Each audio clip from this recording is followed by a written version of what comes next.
Hello, my friends, and welcome back. Thank you very much for being with me again today. What a coincidence. And I will show you the coincidence in a minute.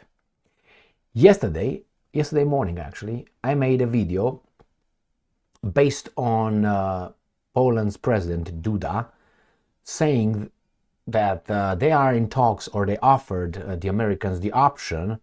I don't know if it's offered or the Americans told we're going to do it nevertheless, of deploying nuclear weapons in Poland. So Poland wants to have nuclear weapons on its territory that is closer to Russia, obviously, and I will show you a map. Now the coincidence is that during that video that I made, let me show you the video. I'm not going to play the video. I'm just going to show you the video that I made yesterday right here. Poland wants to go nuclear again. Could Iran have them too? I asked. And I said Russia's options. And right here in this thumbnail I said Poland wants nukes again. Could Iran get nukes too? And I said Russia's options. And what countries or what locations did I mention? Kaliningrad, obviously, Nicaragua, Cuba, Venezuela, and Iran was right underneath that, but you can't see it. So my second option over here was Nicaragua. So Kaliningrad would be for Europe and Nicaragua would be for the Americans. So look what I found today. Russia's Lavrov discusses security with Nicaragua's presidential envoy. Foreign Ministry. What do you think security means? Arms, military, weapons. So here's Lavrov. So what the freaking coincidence between me yesterday and these guys right here. So let me show you the article first, and then I have two maps. One map of Europe to show you where Poland is in relation to the Russians, and where Nicaragua is in relations to United States of America. Remember the golden the golden rule in the Bible? Don't do unto others what you don't want to be done unto you, or something like this. Remember? Well, if you call yourself a Christian and you wear a cross, then you should, follow that 100%. So again, if the Americans don't like that to be done to them, then don't do it to the Russians. They did it in 1962 with the Jupiter missiles, nuclear warheads, missiles located in Italy and Turkey. And Khrushchev fucked JFK and said, "You're going to take them out." JFK said, "No, make me." And then we had the Cuban Missile Crisis, and he took them. So he made them. Who won? We won eventually, but between the two, obviously, the other guys. But again, I can do it to you, but you can't do it to me. Why? Because I'm in charge of you, obviously. Well, why would Russia agree to be the vassal state of anybody? Did you look at the map?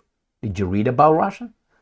No? Okay. Or maybe you did. So let me read this part of the article and see what these guys agreed upon. Russian Foreign Minister Sergei Lavrov has discussed issues pertaining to security with Laureano Ortega Murillo, Nicaraguan President Daniel Ortega's special representative for cooperation with Russia, according to a transcript of the conversation published by the Russian Foreign Ministry. By the way, in Nicaragua, if I remember correctly, it's a little bit of peaceful protest going on. Regime change, that's a translation, if you know who's behind it. If it's just a spontaneous, usually they're not spontaneous. And I'm quoting, "It is good to see you together with your team. As far as I understand, many structures of the government and armed forces are present here." Armed forces.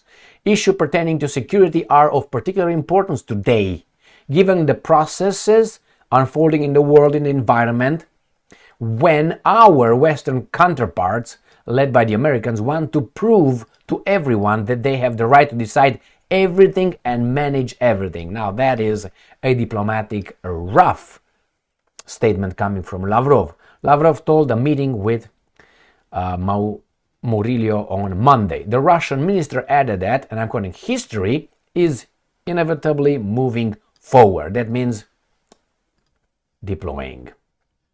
That's what I think, and you'll see that's going to happen. And that the unipolar world is ending. Voila. New centers of power have emerged, I'm quoting, including such structures as BRICS, the Shanghai Cooperation Organization, and then the Community of Latin American and Caribbean States, and the African Union. There is no doubt that the day of colonialism and neocolonialism are passing. Latin America and the Caribbean will become one of the major countries of a multipolar world order. Well, you got imbecile pimp Milei in Argentina. He's gonna start shit, you'll see. The Russian official also wished the Nicaraguan delegation success at the 12th International Meeting of High Representatives for Security Issues, which will take place in St. Petersburg, Russia, not Ohio or Indiana, whatever. The 12th International Meeting of High Representatives for Security Issues will be held under the auspices of the Russian Security Council in St. Petersburg from Tuesday to Thursday. Russian Security Council Secretary Nikolai Patrushev will be representing Russia at the meeting. The meeting has been held under the auspices of the Russian Security Council since 2010. All right, so that gets me to the maps, doesn't it? Gonna get me to the map to show you where the poles with balls are. Unfortunately, the balls are kind of held by the Turkey, by the bald eagle. Remember, the US lost in the Senate the vote by one vote, 51 to 49, if I remember, in the Senate, which animal, which bird should represent the United States of America? The bald eagle versus the turkey. No, that one. Okay.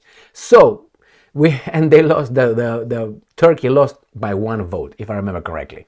Go and check it out. So let's go to the maps. We're going to go to the map of Poland first, shall we?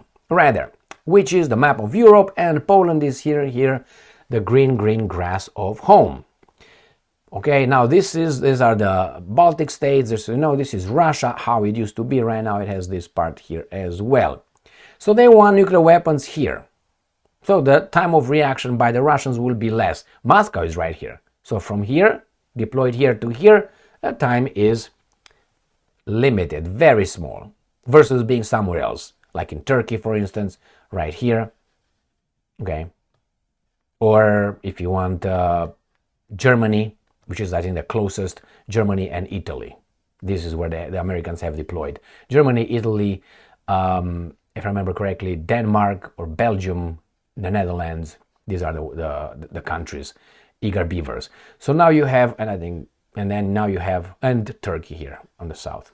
So you have Poland. They want Poland. Poland, look, it's only over Belarus or over Lithuania, Latvia. So these guys have a small reaction time. Now, it's critical in a nuclear attack, don't you think? And let's go to Nicaragua. Let's see where Nicaragua. This is the Middle America, right? Or Mid-America, Central America, how we want to call it. And here is the United States of America in red. You have here Colombia, Venezuela, and you have Nicaragua right here in this kind of pink color here. Cuba is even closer, and I mentioned Cuba as well. So we have Nicaragua here, you got Florida here. Now if you look at kilometers and miles, in here you have let's say from here to here 600 kilometers. So 600 kilometers will be about what, 400 miles, and here you have 600 nautical miles. So between straight line from here to Miami, or at least to the lowest US point here, would be about 600 miles. That's a lot. That's much more than between Poland and Russia. Much closer. So the Russians could think of doing something else, and they could go to Cuba, which is even closer. And don't have to go to, obviously, Florida. There's not the point, because it's Washington, D.C. over here. Versus, look over here, Poland, Moscow. That can't happen. And then you have Kaliningrad. Here is this yellow thing here. This is Kaliningrad that I also mentioned as the first option. Russia's option, Kaliningrad. And in Kaliningrad, as I said, is closer here. To whom? To the main guys, which are right here. This is the main guys. These are the main guys. Not Germany, not France, not Italy. These are just, no, these are the main guys right here.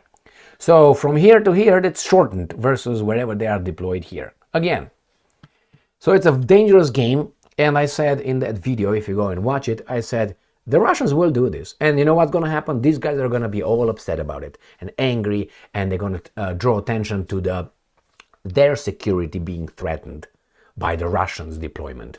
But the Russians have no right over, their own security. No. Because if you remember, one of the reasons when the Russians tried to avoid the unprovoked attack on Ukraine, okay, was this: give us legal binding documents that we're going to sign with you, NATO, US, that Ukraine will be neutral and you're not going to expand further.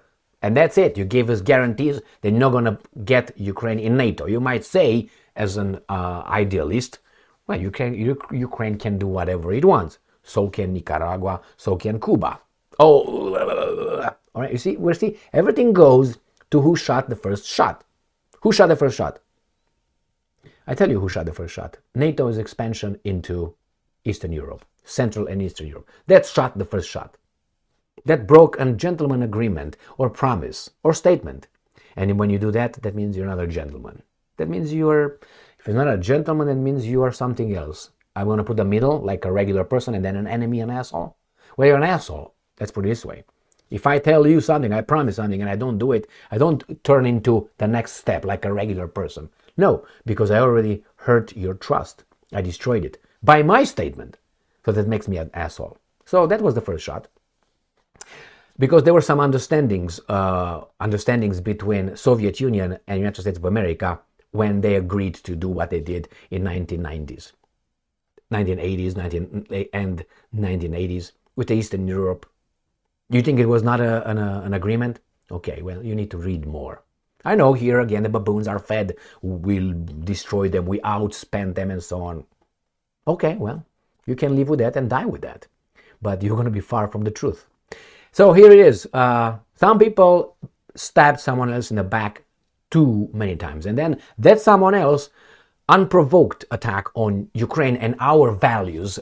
That's the way it's exposed to us. And Ukraine fights for its survival because of the evil guys that were stabbed repeatedly in the back by the organizers. Well, that's the way I fucking see it. Thank you very much for being with me again today.